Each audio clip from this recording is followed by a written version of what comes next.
the film, you say the law is above the law. And I think that's something that a lot of people are feeling right now with the images that we're seeing from Minnesota and from elsewhere in the country. How do you make sense of these images that we're seeing around the country right now? One of the messages of this film is that there's a world that most Americans live in which the police are an image of trust and morality and upstandingness. And we would like to live in that world too. Some of us even thought we did. You know what I mean? But I think for most of America, they spend many years believing that. And I think what has happened really over the past 15 years or so, honestly, since you got the camera phone, is people are very gradually being disabused of that fact. And so, it begins with seeing it happen to Black people. It begins with seeing it happen to Black men and Black women right in front of you. And some white folks see that.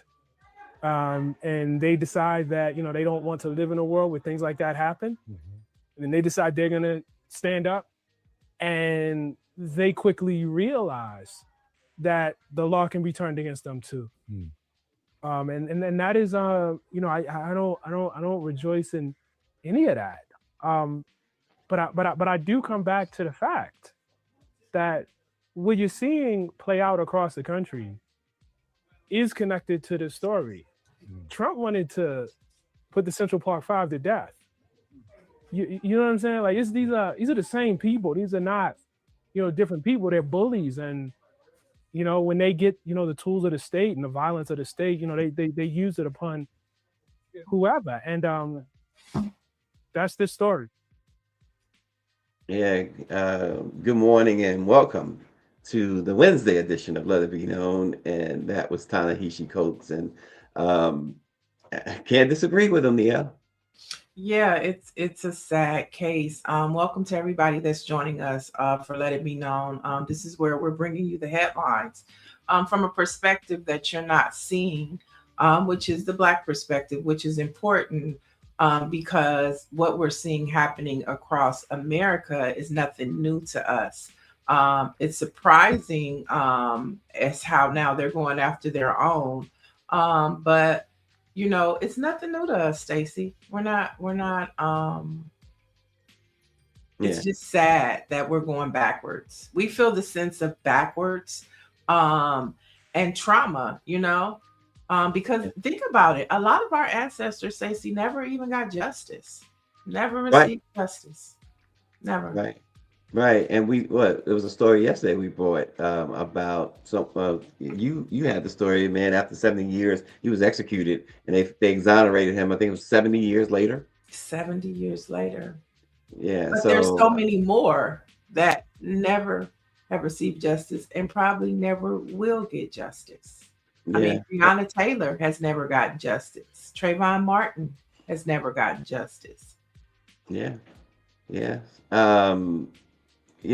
Ta-Nehisi brings up those points, and now everybody has a reckoning. Everybody has been awakened to the fact that everybody's in danger under the current conditions that we are in now.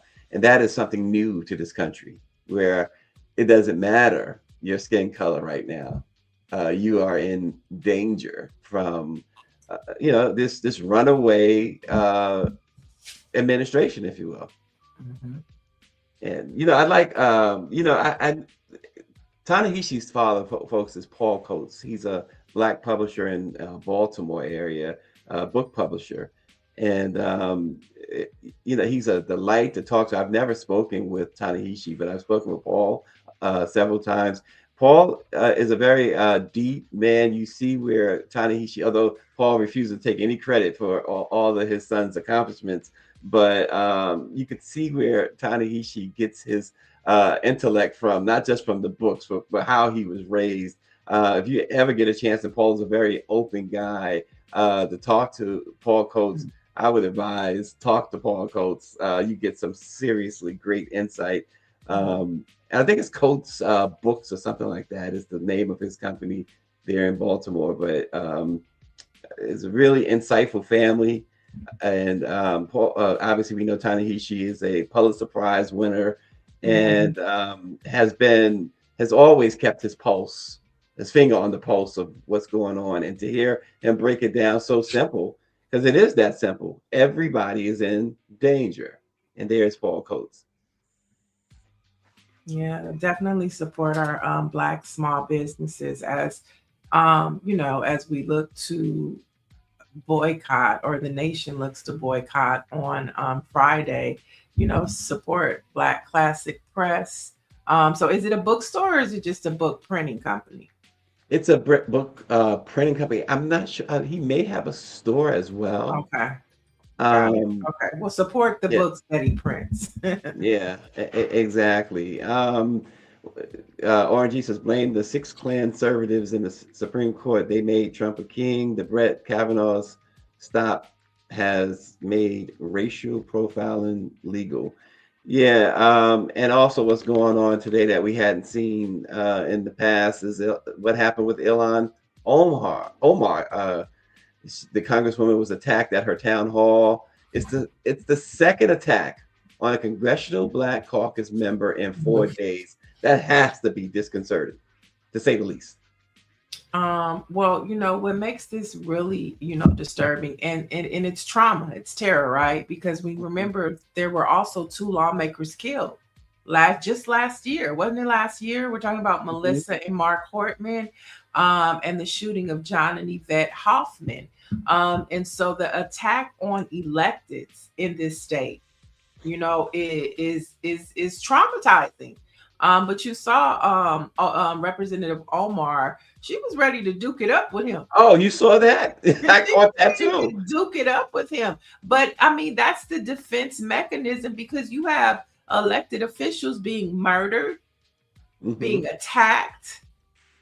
And this is all under the Trump Klan administration. Yeah.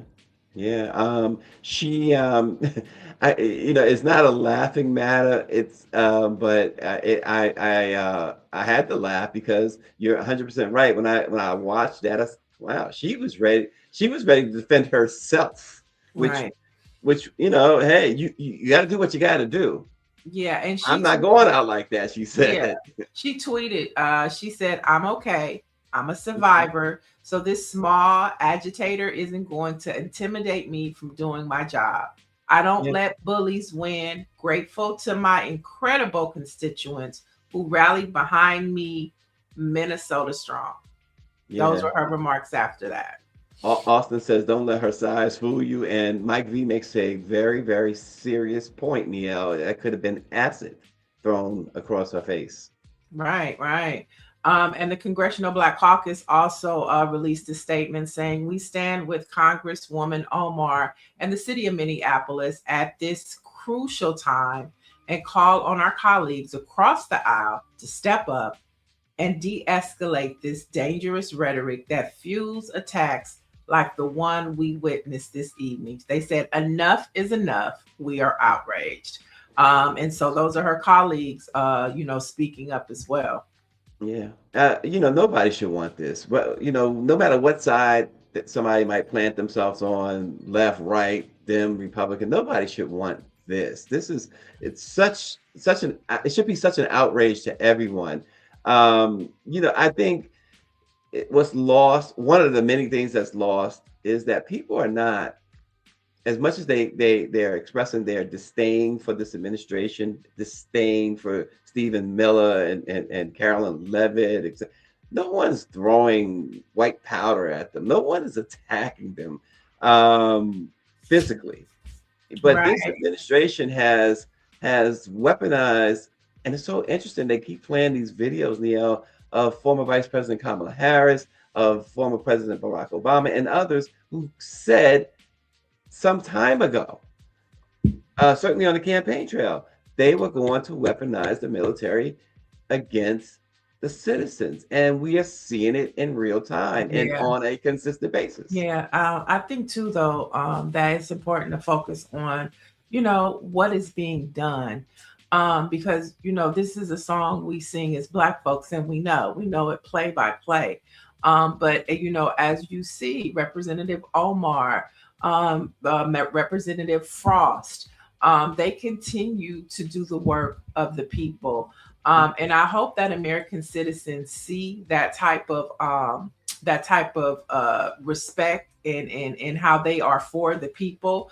I know Brandon Scott, as we talk about lawmakers being attacked, they continue to fight for the least of these. Brandon Scott posted yesterday, ICE has now detained our congressional delegation entry to an ICE facility once again. And so you see these lawmakers, and then you think about LaMonica McIvy out in New Jersey. She's facing years, like 20 years in prison. You know what I'm saying? So, they're being attacked, they're being arrested by this administration, and its followers, and some have even lost their lives fighting for justice. Meanwhile, you have Republicans across the aisle who won't even unfold their arms. They won't even unfold their arms to do something about this crisis.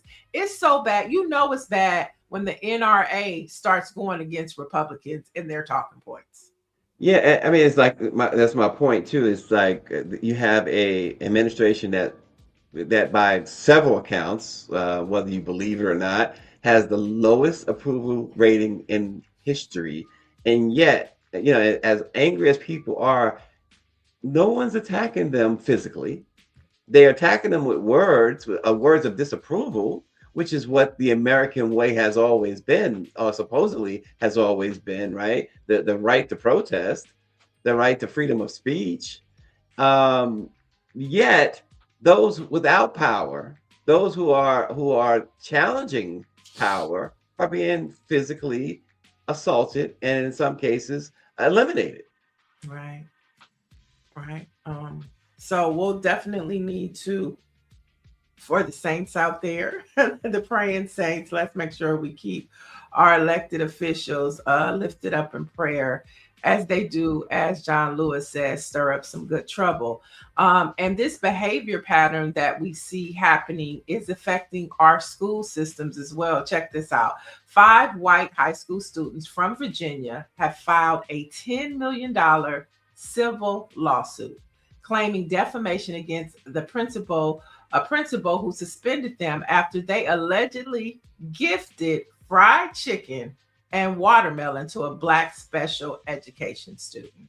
Now, according to the Virginia Pilot, back in March of last year, the special education student was presented with a birthday card full of handwritten well wishes and other gifts, including candy, a bag of fried chicken, watermelon, and grape Kool-Aid.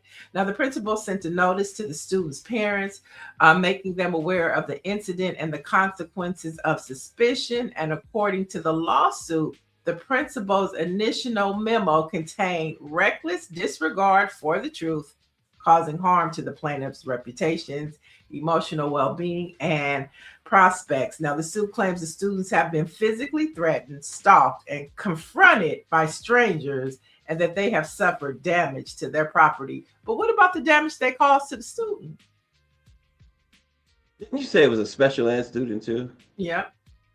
I mean, watermelon, a bag of fried chicken, and Kool-Aid. The scary part of all this is that they will either win the lawsuit or it will be settled in their favor. Because of the way that Trump has stripped DEI, and he just was talking about reversal civil rights for white men. And this is a perfect example of setting precedent for that racist behavior. Yeah, that is and they've been traumatized, but you're going to give a special needs Black child, all the things that represent racism and stereotypes. You know what I'm saying? And it's just like, these are little things that are happening, and we don't even get to hear about them because we're so bombarded with these headlines that, are coming out of the Trump clan. And I'm talking about from Minnesota to Gaza to Venezuela to, TikTok, and Black people are being tremendously impacted and affected by the mentality, the theology, the ideology that this Trump clan is putting out in the country and the world. Whatever happened to live and let live? You know, It and only whatever happened. applies for the 1% now. Oh my gosh, it is things have gotten too far gone, as James Brown famously said. And I'll say what Marvin said: "Mercy, mercy me." Mercy me, yeah. Oh gosh, and Nancy Wall said the president showed he doesn't care about special needs people. Remember, he made fun of them. Yeah, that was not one of Great point, Nancy. yeah, not one of his final moments, right? And it's amazing how when you read what she said, it immediately popped in my head. Immediately, the words, and the behavior. The behavior, it's interesting, Niele, because as I was reading it, I could visualize when he did that. Man, it's unbelievable. We're gonna go down to Louisiana now. The number of here's another issue that's flying under the radar with everything else going on, and it shouldn't ever fly under the radar. The number of prisoners paroled in Louisiana has dropped big time under Governor Jeff Landry. It's at its lowest point in 20 years. ProPublica is reporting that the parole board freed 185 prisoners during Landry's tenure, compared with 858 in the 2 years before his January 2024 inauguration, which is a 78% drop. Hundreds of people who have been paroled under previous administrations now remain in state prison with little chance of earning an early release through good behavior or by showing that they are fit to re-enter society and they are unlikely to reoffend. Landry and his fellow Republicans in the state legislature overhauled the parole system through a 2024 law that banned parole altogether for anyone convicted after August 1st of 2024. That overhaul has impacted tens of thousands of people incarcerated. They're just staying there. They're keeping them there. And of course, Louisiana prisons comprise, African Americans heavily overrepresented in Louisiana prisons. They comprise about 66 to 67% of the prison population in Louisiana, while they make up just 33% of the general state population. So they're just locking up Black folks in Louisiana. Yeah, and this is all due to the bill he signed called the Truth in Sentencing Bill, which would require an inmate to serve 85% of their sentence before they can receive sentence reduction for good behavior, and reduces the amount of time by which a sentence can be reduced. So in Louisiana, you got to serve 85%. In other states, that ratio is different. And so, what this says to me is that, he's in partnership with GO and Core Civic. Privatized prisons and lawmakers are notorious. I've seen stories to where the lobbyists for these prisons will write a bill, and the lawmakers sometimes are too lazy to take the letterhead off, and they have submitted a bill with the letterhead on the bill. I mean, that's just how lazy the lawmakers are. So, I mean, these privatized prisons have their summits and their meetings at Trump's golf courses. They're a big reason why, we say, oh, the Trump clan is cruel, but also they're making money for these privatized prisons because they're the ones that are building these detention centers for undocumented immigrants. So it's just a mess. It's a mess. Yeah, Patricia Jackson says have to safeguard prison inventory, and RG says we tried to tell people in Louisiana that Landry was evil. Most sentences are day for day now, no early release. They got to serve 85% of the time. A bill he signed into law. Yeah, it's a sad time. This country has always locked up more of its citizens combined than any other country on the planet. The mass incarceration is unreal. there are some crimes that you say yes, send them away, don't unlock the gates, and then there are some in which, okay, perhaps they've learned their lesson, right? Yeah, yeah. You And can't there's tell me that. another, right? Well, There's another governor that we should be watching out for. I'm talking about Kay Ivey, out of Alabama. oh God. She was taking COVID money and building detention centers and prisons for Geo and Core Civic. Okay, COVID money, rerouting COVID money. And so this is a business for these people. And Yeah. so, and it's all relative to what's happening in Minnesota, because guess where they're taking those people that they're rounding up to privatize Geo and Core Civic detention centers. Mm. And they're getting all of this federal money. And then you see stories coming out of Texas where children and families are yelling because they're freezing and they're getting millions of dollars and they can't even provide adequate in the middle of a storm. It's not that they can't, they won't. So I mean, this is all relative.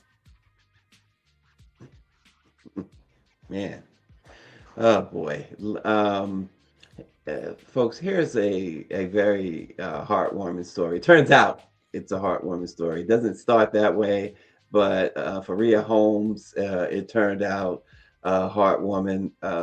She and her husband were approved for their dream home a few years back, but on the very day that the deal was accepted, he suddenly died, shattering the life that they had planned together.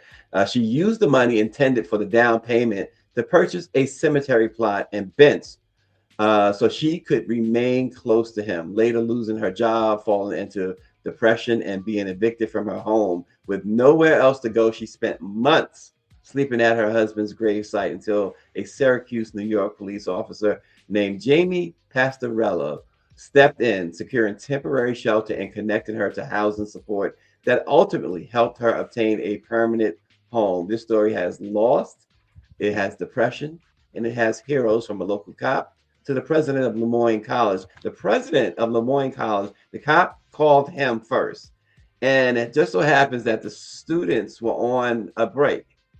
And so he found a dorm room for her to stay in. And from that dorm room, they worked to get her permanent housing. And so they really looked out for this woman who had, I mean, could you imagine, Niele? They were going, her and her husband were going to, they had gotten approved, they went through the process, and they were going to sign the papers pretty much to move into their new home. And he drops dead. And she, obviously you see why anybody would plunge into a depression or depressed state. And there she is with the officer. Mm-hmm. I mean, this story to me speaks about community. Mm-hmm. You brought up the local college, you brought up a police officer, and this is what we talk about when we say reimagining public safety. Now, some officers might have arrested this woman, right? Yep. Because but this is what we say when we reimagine public safety, and what community is supposed to be. This is a prime example of what community should look like. You have, a private institution, you have community resources, and you have the police doing what they're supposed to do, which is public safety. Not look at this person as a threat or a nuisance, and putting them in the back of a car and throwing them into the system or antagonizing. Think about Sandra Bland. Think about other stories that you see. This is what community and public safety should look like. It should be modeled.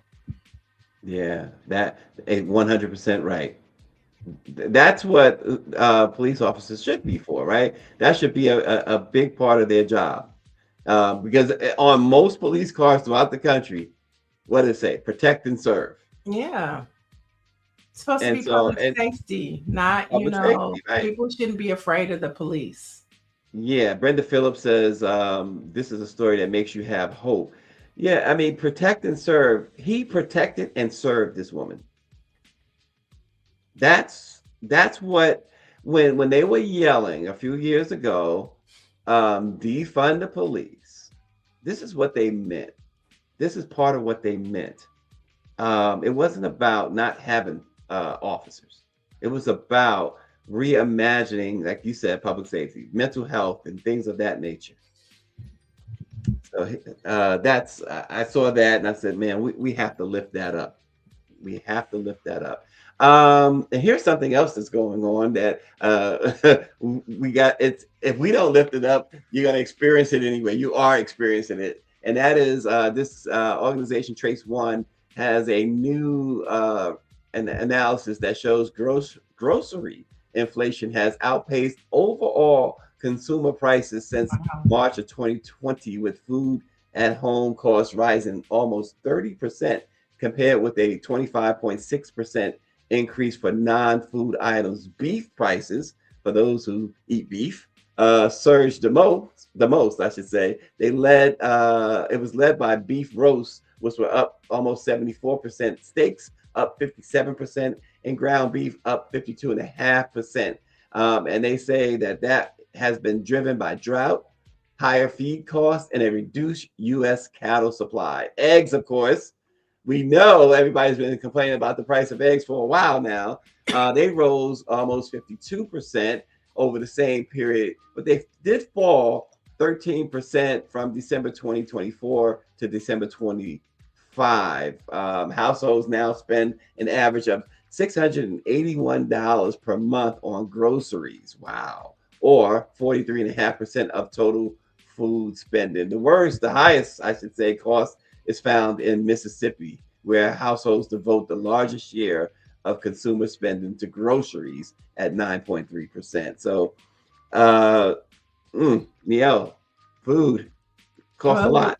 Well, that's a headline that's being missed, right? Because we're feeling it. And then you see Donald Trump get on TV and tell you, oh, we're doing great. You know, America is great. And when we go to the grocery store, we don't feel so great when we have to pay $3 for a tomato.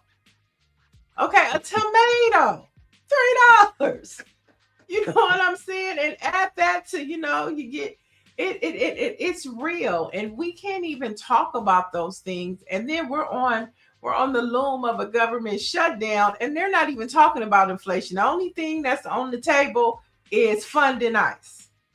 And that is the least of the American people's problem, is funding ICE. That's the last thing we need to be worried about, is funding ICE. We need to make livable wages for the American people. And I think when people go into the midterms, that is going to be ringing loud as a platform for these candidates. How do you make a decent way of living for the American people? Why is it that people go to work Monday through Friday and they still can't pay all their bills and buy groceries and maybe take their family out or to the movies? That is what the American people care about. They don't give a damn about no oil in Venezuela. They don't give a damn about no peace committee that you making up. You know, they don't give a damn about ICE. They care about how can I live in this country and live in this country, live up to the American dream. They want their slice of the pie. That's what people care about. They don't give a damn about all this other stuff. I mean, that's all I got to say. But you on a roll there. You know, inflation is the talking point. That's what they should be arguing about on Capitol Hill right now, not how to fund ICE. Right. I mean, it's just insane that these elected officials are not paying attention to what is happening. Yeah, unreal. Which brings us to our next guest, who is going around the country talking to these elected officials about how to make America better and how they're doing it in all elements of government, from elected state officials to district attorneys. So let's bring in Michael J. Payton, who's back with another edition of Vision for Change. And this time he's talking to somebody out of California. Good morning, Michael. Good morning, Niele. Good morning, Stacy. Good morning, good Black people. So have you been able? Can you afford your groceries? I mean, listen. I mean, it's crazy. Like I remember going to the store and you know, you spend a couple $100, $150, you're coming out with like, you know, a month's worth of groceries. Now that's like maybe 3 or 4 days worth of groceries. Maybe if you go to, you know, if you're here in LA, you go to Ralph's or Vons or something. That's you barely getting for the groceries for the week. You Right. know, it's tough out here, and you know, I mean, and I'm not you know, I make pretty good money, but it's still like, wow, I gotta really watch my basket. Like it's crazy. Yeah. And so which brings us to a vision of change. We're talking about reimagining what this country looks like, because we know we need change. We need change back. So let's take a look at this politicians and other people exploiting the Black community as the basis for their own agenda. What more can be done, I guess, to like really kind of help to kind of bridge that gap? Because I think that our communities are open and they want more policing, but there's still that apprehension there around law enforcement just because of the history. Like, what else can we do to kind of bridge that divide? Because I think our communities will benefit from it. So I think it's twofold. So I have two. Yes, law enforcement has to embed itself in community. Community has to be open to sitting in space with law enforcement and being honest about why we often are apprehensive, why we don't trust, what the things are that we don't like that we see. Because I say it all the time, we want police, we want good policing, right? But the other part of this is I see too many politicians and other people exploiting the Black community as the basis for their own agenda. And what I mean is this. Every time, like I said, I go into the Black community across San Francisco, they tell me, we want more safety. We deserve more safety. If that means we want more cops, why don't they patrol at night here? Why don't they do more here? But yet voices are coming from people who don't look the same, saying Black people don't want police. Latino people don't want police. They are anti this. They are anti you. We have to make sure that anybody who speaks for us is actually representing our interests. And so again, I don't go around speaking just for me. I have to elevate the voices of each community. Some communities are saying different things. And so I can distinguish very clearly what one wants versus another. But we have to make sure we're both at the table to represent our own voice, but also holding accountable those who are saying something that's contrary to our very own interests. And that, I think, is a growing issue that I've tried to really confront because I see it happening more and more. I see too many politicians. Wow. Now, who is that, Michael? Set up. Who is that? Yeah. So that is District Attorney Brooke Jenkins. She is the District Attorney of San Francisco. She is only the second Black woman, woman of color to be elected District Attorney of San Francisco, which is the exact same seat that catapulted Vice President Kamala Harris to her meteoric rise in politics. So it's a lot of, you know, attention and pressure that comes with being in that seat there, right? It's almost looked at as like the next stepping stone. But with Brooke, what DA Jenkins is doing out there is kind of what you all talked about in the previous segment. It's about reimagining public safety. And I think that when you have someone like her who is not really a traditional politician, really, because she is a mom. She is, you know, she doesn't really come from that world. And she's like, she just wants to make it better she wants the system to reflect what our communities want, like what good policing, with good law enforcement should look like for our communities. And I think it's hard work, but it's important work. And San Francisco, can you tell us like maybe one or two of the challenges for people of color in San Francisco? Oh, well, first of all, we're almost non-existent out there. I went to school at SF State for my undergrad. So when I was there, it was you know, you already kind of seen, you know, this is a long time ago, 2009, 2010, when I first started college there. But we had like a thriving Black community. We had, you know, culture. And I feel like you can see now today, like when you see Black folks in San Francisco, they're more likely to be, you know, on the streets, living on the streets. They're more likely to be somehow in contact with the system. And we're often criminalized, right? In San Francisco, it's such a small population, but we're overly criminalized. You go to Bayview Hunters Point, and you'll see like these young kids who are, bright, great young people. They just don't have opportunities. And I'll say the one thing that the district attorney is doing, I feel like it's very disruptive. And to y'all's point of reimagining public safety, she has a program called Access to Hope. So y'all understand like that a lot of times for people from our community, young Black folks and Black and brown folks, the first contact that you have with the law enforcement is you probably getting accosted or harassed or juvenile detention. And she wants to change that. She wants the first contact that young people from these communities have with law enforcement to be a positive one. So she created a program where from 14, I think, to like 18, 19, you guys can look it up and see, but it's taking young people like, what is your interest? Oh, you want to do tech? Oh, you want to be, in the creative field? Here, we'll connect you with resources. We'll take you on trips. We'll take you to museums.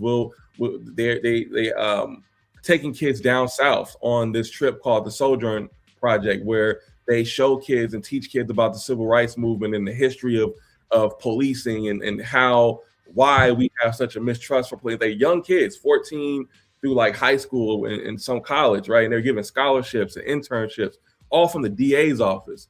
Mm-hmm. Now, again, usually a DA, the first contact is they're going to charge you with something, but instead that she's trying to empower these young people with something, which I've never heard of it. Maybe they're doing it somewhere else, but I've never heard of it. And I think, again, that's how you reimagine public safety.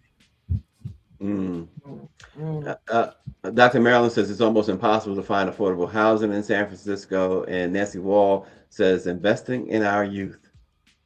Yeah, amen. Yeah, and that's a big, the housing situation is insane in San Francisco. Very, very. We think it's crazy here in LA, but San Francisco is something else. So what are some we know that it's going to air on Black Press USA and Let It Be Known. When does it drop? And what are some other reasons why somebody should pull up to Vision of Change with DA from out of San Francisco? Yeah, so it's out now. It's out now on the Black Press USA YouTube channel. We should have it out on Spotify and everywhere you get podcasts within the next day or so. So y'all can check it out there. I think people should check it out and listen. Listen, we're in a time right now where, our communities and the community at large is not having such a great interaction with law enforcement. That's what you want to call this ICE thing, right? And I think it's important to understand that there's people like DA Jenkins who, is the district attorney in San Francisco, and there's the Super Bowl coming up in San Francisco this week, right? And she's like, listen, y'all, if y'all come out here doing that bull jive, we gonna smash on y'all. Like, don't be clear. Like, we ain't having that ICE stuff out here. So I think it's important just to recognize that while law enforcement and community safety feels like it's under attack, there are people out there like DA Jenkins who is still holding the line and still trying to do her best and do their best to reimagine public safety and make sure our communities are safe for us and not just for some fascist regime.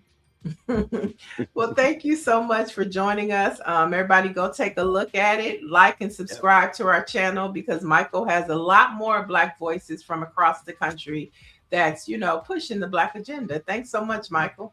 Thank you, Niele. Thank you, Stacy. Appreciate you. Thank you.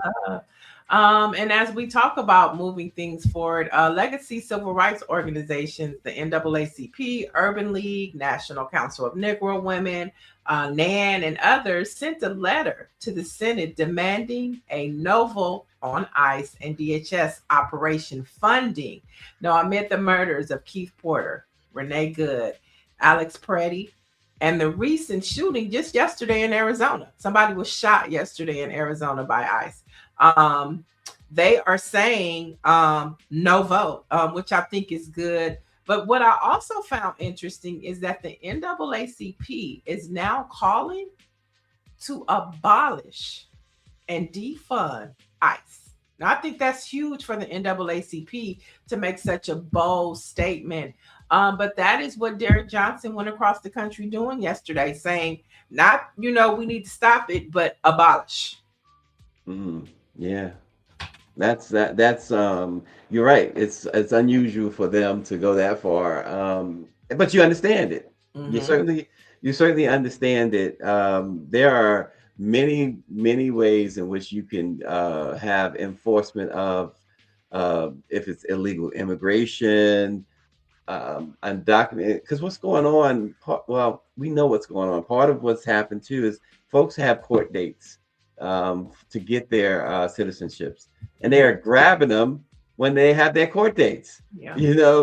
So among so many other things. But yeah, you're right. Yeah. To have the NAACP call for the abolition of ICE is really interesting. That's huge, and hopefully the rest of these legacy organizations, because you see with the letters submitted to Senate, they've been talking.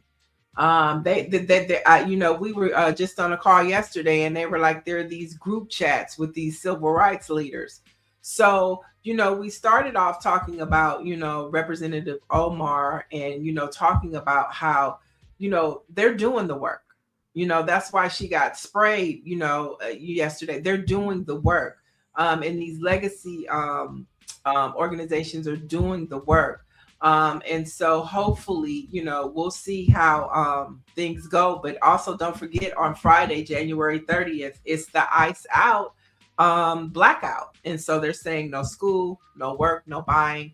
And you see some of these legacy organizations, as well as, groups like Until Freedom, Tamika Mallory, Black Lives Matter, they're all posting this. So it is growing. So if you want to participate, make sure you get all your stuff between today and tomorrow, and send a message to the 1% and to the Trump clan. Let's head to Colorado, where Black lawmakers are not always on the up and up. Aurora City Councilman Rob Andrews rejected calls to resign on Monday night during his first city council meeting after his arrest on suspicion of drunk driving.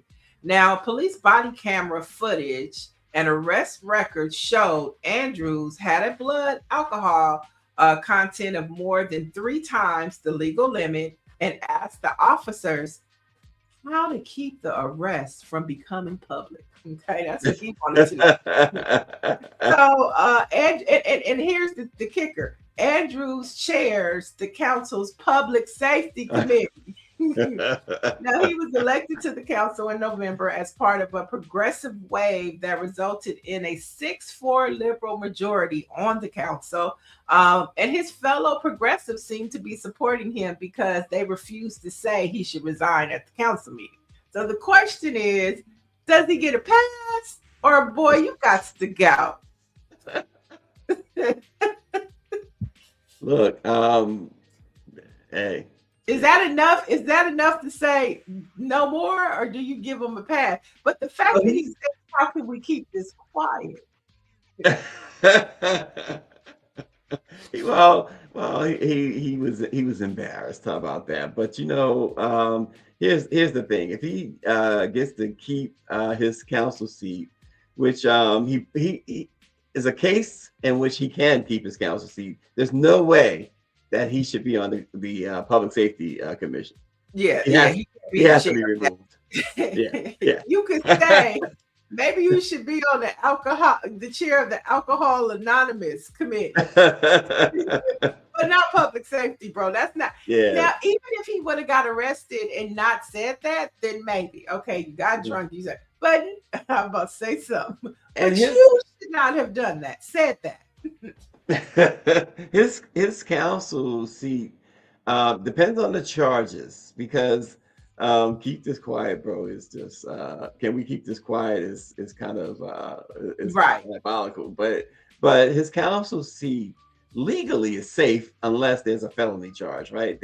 This is not felony drunk driving, is it? It's just a drunk driving charge. I don't know that it rises to a felony. I don't know what the statute there and that part is, but I think because he's an elected official, based on how that works, it would have to be he would have to resign, or it would be a felony conviction, I believe. Or have you ever been to city council a meeting, them council comments from Oh the gosh. public? If Oh he my does, gosh. if he don't fill a pothole or fill in some sidewalk or put a light bulb in the light pole, he could get some crazy city comments Let me at the tell city you, council.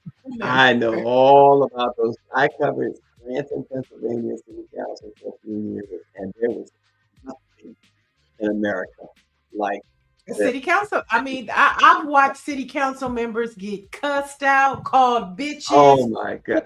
I've seen it from both sides.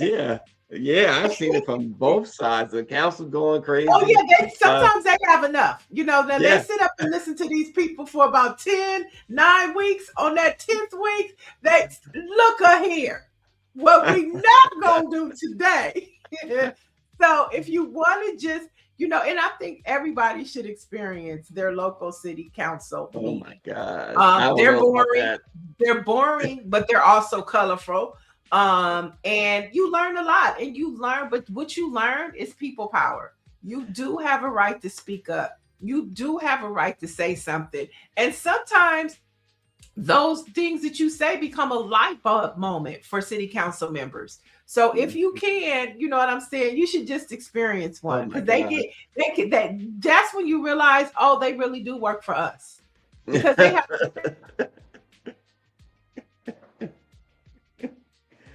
Oh my, the city council in Scranton, like I said, from the top, in the 2000s, forget about it.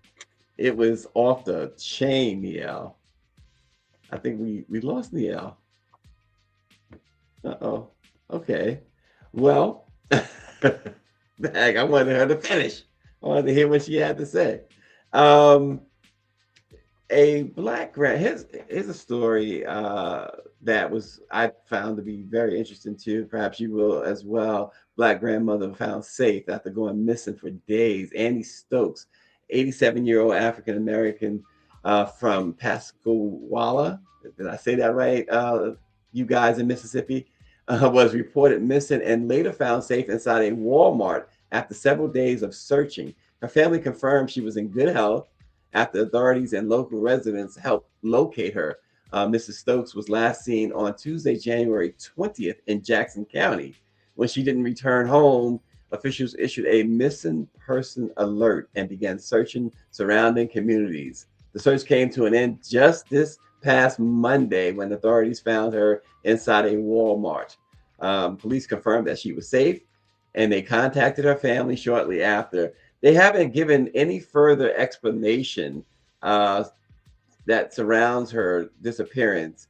So at least it wasn't immediately available, but everyone's glad, and certainly we're glad that Mrs. Stokes is safe and sound and back with her family. But what a could you imagine just your 87-year-old mom or 87-year-old grandmom going missing like this? There's no reports connecting her to, and I don't know if she has like dementia or Alzheimer's or anything like that. Just gave us the authorities have only given out bare facts in this particular case, but it is really, really good to know that they were able to find her. So, hey, there you go. We have another really positive police interaction story. We can use a lot more of those, don't you think? we could absolutely use a lot more. I think Niele's having some issues there, so she should be joining us back shortly. But Destin Forever says that I've been to some lively county commissioner meetings too, right, and school board meetings, but none compared to being at a meeting with the late council member Eric Mays. God rest his soul, she says. Yeah, if you want to go back to that council meetings, unbelievable stuff that goes on in your city councils.